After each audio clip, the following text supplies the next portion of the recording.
Está no telejornal o Presidente do Governo Regional, justamente para esclarecer as medidas hoje anunciadas. Boa noite, Sr. Presidente. Os Açores estão, neste momento, isolados fisicamente do resto do mundo? Boa noite, Berta Tavares, e boa noite a todos aqueles que nos acompanham.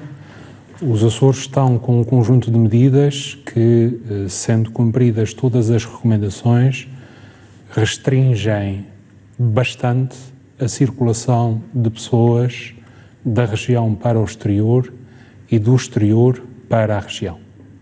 Mas isto, o estado que nós temos é de alerta. Exato. Por que não foi declarado já o estado de contingência? Eu recordo que nós, neste momento, na região, não temos qualquer caso confirmado.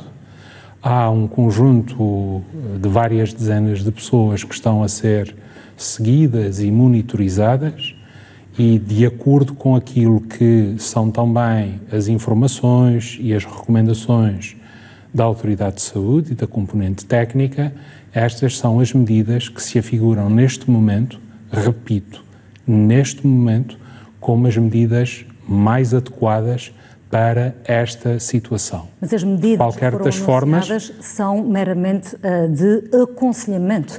Se fosse declarada o estado de contingência, com certeza que estas medidas poderiam ir um pouco mais além do que o mero aconselhamento. Não viajar, enfim. Naturalmente que, em primeiro lugar, reforçar que não há apenas medidas de aconselhamento e medidas de recomendação. Todos os eventos promovidos pelo Governo Regional estão suspensos, todas as deslocações de funcionários públicos da Administração Regional estão suspensas até, para o exterior da região, estão suspensas até 31 de março. Todas as entidades que, por qualquer motivo, são solicitadas pela Administração Regional, incluindo institutos públicos ou empresas públicas, a deslocar-se à região, estão suspensos. Há uma obrigatoriedade muito severa, digamos assim, inclusive com a ameaça de recurso às vias judiciais quanto a pessoas que se desloquem de zonas que sejam consideradas como de transmissão comunitária ativa, mas conforme lhe digo, essas medidas não são decididas da cabeça de cada um. Essas medidas são medidas que vêm na sequência de um trabalho que aqui na nossa região já se iniciou há bastante tempo, e um trabalho que os conhece esse desenvolvimento, mas conforme tive a oportunidade de referir, não é de excluir que no futuro não possam ser decretadas outras medidas, quer no âmbito do estado de alerta, quer no âmbito da passagem eventualmente ao estado de contingência. O estado de contingência pode vir a ser tomado quando efetivamente se confirmar algum caso nos Açores positivo? Pode ser tomado nessa altura, pode ser tomado antes. Tudo isto tem a ver também com a avaliação que a todo momento é feita pela Autoridade de Saúde e que neste momento nos leva a este conjunto de medidas. Se me permite, Berta, mais do que neste momento nós pensarmos aquilo que pode acontecer no futuro, eu gostaria de reforçar da forma o mais enfática possível a necessidade do cumprimento destas recomendações, a necessidade do cumprimento das recomendações da Autoridade de Saúde. É aí que reside a chave para podermos lidar com essa situação com que estamos confrontados. Sem alarmismos desnecessários, com serenidade, com tranquilidade, mas tendo a consciência das circunstâncias extraordinárias que estamos a enfrentar. E essa consciência não tem a ver com os governos, tem a ver com cada um de nós. É aí que reside a chave para enfrentarmos essa situação. Estas medidas não substituem, bem pelo contrário, o cuidado que cada um de nós deve ter no cumprimento rigoroso das recomendações da Autoridade de Saúde. Quer em termos de comportamentos, não sente que tem havido alguma falha nesta informação e num canal de comunicação com a população por parte da Autoridade de Saúde? Nós vemos as notícias a nível nacional e nós nos Açores também procuramos fazê-las. E há com dificuldade que as fazemos. Naturalmente. reforço, se me permite concluir o meu raciocínio anterior, reforço essa necessidade de, por parte de cada um de nós, serem cumpridas as recomendações da Autoridade de Saúde, quer em termos dos nossos comportamentos cotidianos, do tossir ou espirrar, dos comportamentos sociais, quer nas situações em que é exigido mais cuidado.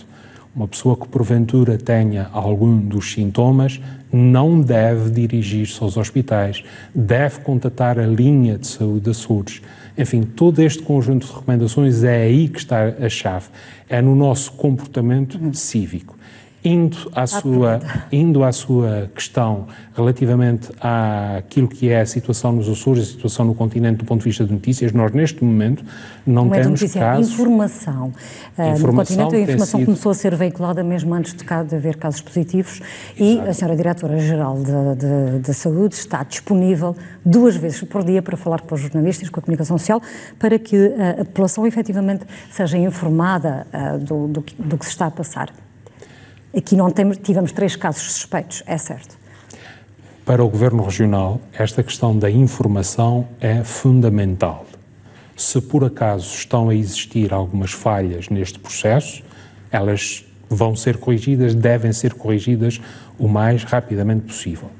O que eu também gostava de alertar e de chamar a atenção a este propósito é o facto de, inclusive na televisão, na RTP Açores, nos jornais, serem divulgadas todas as medidas que cada um de nós deve tomar, todos os cuidados que deve ter. Eu insisto muito neste ponto, porque de forma nenhuma, quer face às medidas que hoje foram decididas pelo Conselho do Governo, que se cria a ideia que pelo facto de se terem suspendido as autorizações para a acostagem de navios cruzeiros ou de iates, por todas as recomendações que há quanto às deslocações, que isso isente cada um de nós dos cuidados que deve ter. A chave está aí. Cada um de nós. E com estas medidas espera que a região possa não vir a ter nenhum caso? Eu não lhe posso garantir isso. Estaria a mentir-lhe... Mas também se trabalham com cenários, é por isso que estaria a mentir-lhe e estaria sobretudo a mentir àqueles que nos ouvem se lhe desse uma garantia desse tipo. Não. Nós não podemos garantir isso. O que nós podemos fazer é tomar todas as medidas que, fruto do conhecimento científico e das recomendações da Autoridade de Saúde, a cada momento se revelam as mais adequadas. É isso que nós fizemos, é isso que nós estamos a fazer e é isso que nós faremos. E é isso que espera também que as autarquias, a partir de amanhã, comecem a fazer, porque o Governo deu agora este primeiro passo, desafiou as outras autoridades, as outras entidades a fazê-lo. É isso que espera que, numa primeira linha, as autarquias, o poder local, que também está mais próximo da população, e numa segunda linha também, ou numa linha paralela, se quiser, as entidades privadas. No âmbito da preparação destas medidas, eu tive o cuidado de falar com a senhora Presidente da Associação de Municípios da Região Autónoma dos Açores. Tive o cuidado também de, em relação à generalidade dos líderes dos partidos com assento na Assembleia Legislativa da região, dar-lhes conhecimento destas medidas. Em alguns casos não foi possível por dificuldades de comunicação, mas já tive a oportunidade de falar com todos e naturalmente que é isso que nós esperamos, ou seja, essas são as medidas que nós consideramos necessárias, adequadas neste momento, sem alarmismos, sem qualquer situação de pânico, mas com a consciência muito clara de que essa situação é uma situação extraordinária e que exige, a partir de cada um de nós, até às instituições públicas e instituições privadas, uma atenção muito cuidada e o cumprimento rigoroso das recomendações da Autoridade. Na sua declaração de hoje, que inclusivamente a Rádio e a Televisão Pública passou em direto, o senhor disse que ainda não estava tomada qualquer decisão em relação às escolas, se haveria uma antecipação ou não das férias da Páscoa. Nós no continente, enfim, também porque há casos positivos, temos assistido a posturas diferentes, quer estejamos a falar de escolas, de universidades, temos assistido a posições diferentes, escolas que fecham, universidades que fecham, outras que estão abertas, enfim. Já disse que essa decisão poderia vir a ser tomada, mas para já não foi tomada. E a questão das férias dos jovens que costumam ir passar as férias dos finalistas fora da região. Não devem acontecer? Não devem acontecer. Não devem acontecer.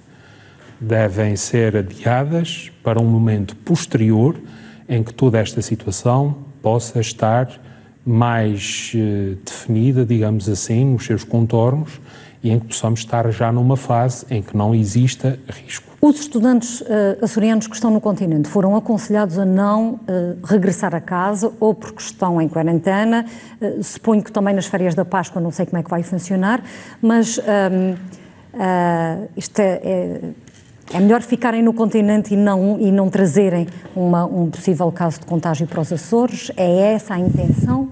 Não, Berta, eu chamo a atenção que aquilo que a Autoridade de Saúde referiu não foi exatamente isso. Aquilo que a Autoridade de Saúde recomendou foi que nos casos em que estavam em zonas de transmissão comunitária ativa, não deviam de vir. E, portanto, essa é uma situação que até pelas próprias medidas que estão a ser tomadas a nível nacional nesses casos e nessas comunidades, deve ser cumprida. Mas há estudantes que estão a regressar. Naturalmente. A questão agora que... E julgo que a recomendação aliás, julgo que o comunicado e as decisões são claras.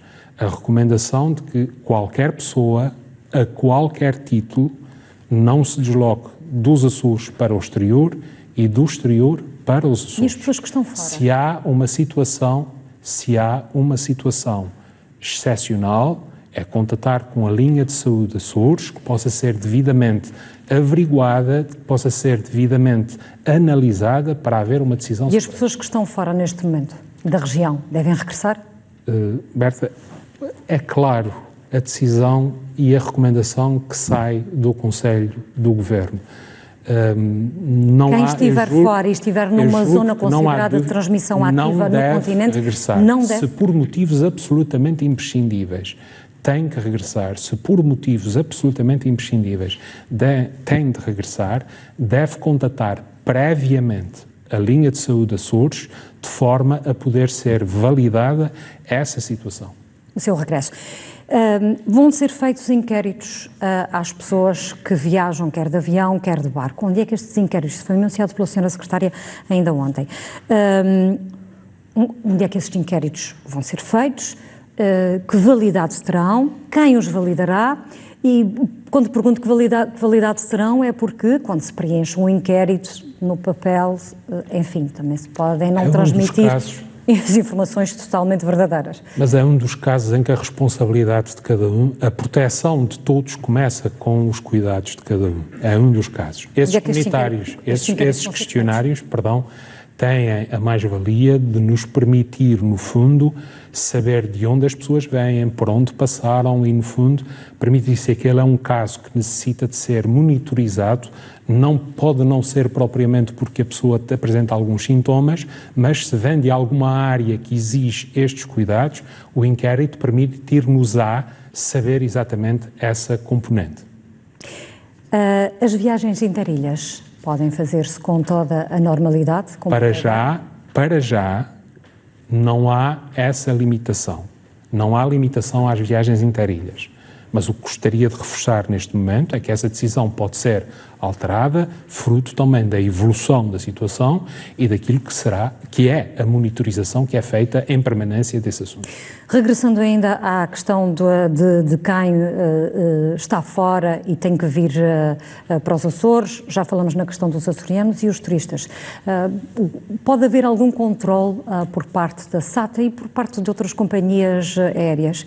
Como é que este controle será feito? As pessoas serão controladas nos aeroportos, nos portos, nos próprios aviões, nos navios? Bom, em relação aos portos, há esta medida que, no fundo, dá já a resposta a esta questão. Uma das vantagens desses inquéritos, que são preenchidos por todos, permitirá também, exatamente, manter o contacto, manter a vigilância, se assim quiser chamar, ou se assim quiser considerar, sobre essas situações que chegam. Mas a recomendação que é feita a qualquer pessoa é de, a qualquer título, não viajar dos Açores para adiar a sua viagem dos Açores para o exterior, ou do exterior para os Açores, até 31 de março. Nós daqui a pouco vamos ter a oportunidade de ver neste telejornal uma reportagem que foi feita com um dos casos suspeitos de estar contaminado por Covid-19. Um jovem de 24 anos, residente em São Miguel, que teve de se deslocar para a Ilha Terceira porque é o hospital de referência. São Miguel é a ilha com maior população.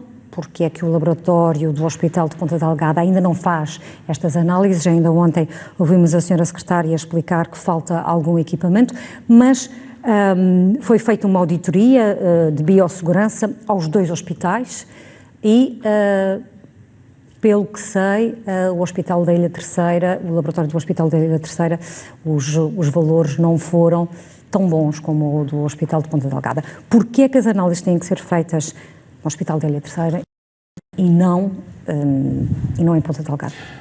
Berta Tavares, eu não tenho essa informação. A informação que tenho, e comprovada pela Autoridade de Saúde, é que o laboratório de referência para a realização de análises neste momento é o da Ilha Terceira e o hospital que tem condições para lidar com estes casos neste momento é o Hospital da Ilha Terceira. E, portanto, isso tem a ver com condições que esse hospital tem. Nós estamos, apesar disso, já a preparar, e isso já decorre, não foi uma decisão tomada hoje, já vem de algum tempo, a preparar quer o hospital, quer o laboratório aqui de Ponta Delgada, no sentido de estar preparado para realizar estas análises. Quanto à informação que dá de que o laboratório da Ilha Terceira não tem, ou não apresentou esses valores, eu não tenho essa informação. Aquilo que a Autoridade de Saúde no comunicado que leu esta tarde diz que o hospital, o Instituto Ricardo Jorge vai passar a fazer a partir do dia 16 as análises. Não, no comunicado não diz isso. Agora será um bocadinho difícil andar aqui à procura da página, mas diz que a partir da próxima segunda-feira, dia 16, a validação dos casos suspeitos de Covid-19 deixa de ser feita pela Linha Nacional de Apoio Médico e passará a ser feita através da componente médica e clínica do Serviço Regional de Proteção Civil. A validação como caso suspeito. Isso não tem nada a ver com as análises, não tem nada a ver, claro que tem, mas não tem a ver com a realização das análises, tem a ver com o procedimento de considerar que aquele é um caso suspeito e que, desse ponto de vista, deve exigir um determinado acompanhamento.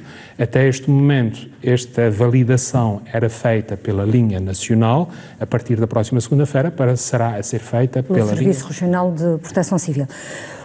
Gostaria ainda de lhe perguntar uma questão que tem a ver com o facto de que eu não cheguei a fazer há pouco e tem a ver com este jovem que teve que ir para a Terceira. Ainda ontem foi feito um teste de recolha de amostras pelo laboratório de genética do Hospital de Ponta Delgada, foi remetido para o Hospital da Ilha Terceira, o processo terá corrido bem. Isto significa que a partir de agora as pessoas que tenham casos suspeitos podem não se dirigir ao Hospital da Ilha Terceira, pode não ter que ser convocado o aparato todo da Proteção Civil e da Força Aérea? Talvez eu lhe possa responder desta forma. A preocupação fundamental aqui é que todos esses procedimentos decorrem com o máximo de segurança. Para quem os faz, para a pessoa que está numa situação de caso suspeito e para a comunidade. Com aparato, sem aparato, com deslocação ou sem deslocação. Obviamente que eu não sou alheio ao incómodo que isso pode causar, mas a preocupação fundamental aqui é a segurança que todo este processo deve envolver. E nós faremos aquilo que é necessário fazer, ou dito de forma mais rigorosa. Nós estamos a fazer aquilo que é necessário fazer para garantir isso. Estamos também, conforme consta do comunicado, há um conjunto de investimentos que estão já a decorrer no Hospital de Ponta Delgada, no laboratório, vão-se iniciar também dentro em breve, assim que houver, do ponto de vista de um relatório, de uma análise que foi feita ao laboratório em si, técnica. para permitir que essa situação também fique resolvida. Portanto, o que significa que, muito possivelmente, os casos suspeitos, pelo menos os casos de São Miguel, deixarão de ter necessidade de se deslocar para o hospital de referência. Sempre que a autoridade de saúde entender que é necessário deslocar um caso para o Hospital de Ilha de Chega, ele será deslocado. Sempre que a autoridade de saúde entender que esse caso não necessita de deslocação, não será deslocado. A minha pergunta tem a ver com o facto justamente do jovem se queixar, a dizer que se soubesse que teria de ir para a Ilha Terceira, não teria contatado a linha Saúde Açores 24. Que comentário é que eu lhe faço em relação a isso? Não, nenhum, só estou a explicar porque a minha insistência nesta questão. Sr. Presidente, muito obrigada por ter vindo. Eu é que agradeço a oportunidade. Estes esclarecimentos. Se me permite, sim, eu gostaria de terminar salientando dois aspectos. Reforçar a questão do comportamento de cada um e enaltecer também todo o trabalho que está a ser feito por todos os profissionais de saúde da nossa região a propósito deste assunto. Julgo que é devido, é merecido e é justo que esse reconhecimento seja feito. Esta é uma situação que põe à prova e que testa muito daquilo que é o modelo e o sistema que nós temos montado, mas estamos profundamente empenhados, totalmente empenhados, em dar a melhor resposta. Essas decisões de hoje vêm nesse espírito, todas as decisões que forem tomadas também no futuro vêm nesse espírito. Não se quer comprometer com uma data para uma nova avaliação destas medidas? Eu comprometo-me, essa avaliação é feita permanentemente. E, portanto, não é uma questão de, nós agora só a partir de quando chegar perto de 31 de março, vamos reavaliar. Não, a avaliação é feita permanentemente. Se tiver que haver alterações, elas serão decididas e serão implementadas. Não posso também terminar sem referir o papel que os órgãos de comunicação social têm nesta situação. Aliás, a própria declaração de estado de alerta também conduz a este especial dever de colaboração, que mesmo que não estivesse previsto a nível legal, é de enaltecer e de salientar também o papel que os órgãos de comunicação social têm numa informação objetiva, sem alarmismos, com tranquilidade, mas não ignorando a natureza extraordinária do evento que estamos a enfrentar. É o que procuramos fazer, por isso também está aqui e por isso também amanhã faremos uma especial informação sobre esta situação. Nós agradecemos a sua disponibilidade. Obrigado. Boa noite.